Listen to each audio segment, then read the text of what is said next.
usap-usapan ngayon. Sa social media ang kumakalat na impormasyon tungkol sa mga bagong karakter na makakasama sa pagbubukas ng action series na si Gabo ang pinakabagong proyekto ng ABS-CBN na pagbibidahan ni Coco Martin.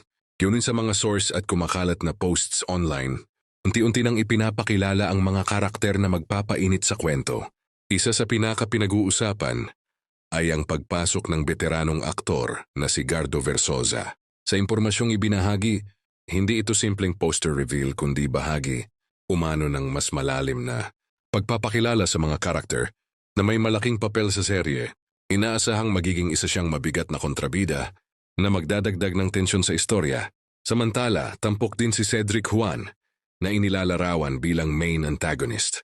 Dahil sa kanyang karakter, marami ang naniniwala na siya ang isa sa pangunahing hahadlang sa bida at magiging sentro ng matitinding komprontasyon sa serye. Mas lalong naging kapanapanabik ang usapan ng lumabas.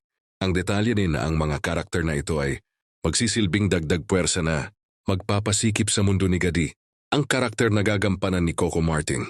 Ayon sa mga source, hindi lang isa kundi sunod-sunod na hamon ang kakaharapin ng bida, dahilan para mas maging intense ang takbo ng kwento. Dahil dito, maraming netizens ang nagsasabing posibleng mas maging madilim at mas action-packed ang si Gabo. Ang pagdagdag ng mga malalakas na kontrabida ay indikasyon umano na mas lalalim ang conflict at mas magiging unpredictable ang bawat eksena.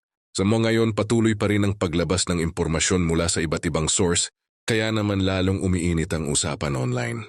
Habang papalapit ang premiere ng Si Gabo, mas dumarami ang inaabangang detalye, lalo na kung sino-sino pa ang mga susunod na karakter na gugulo sa mundo ni Gado.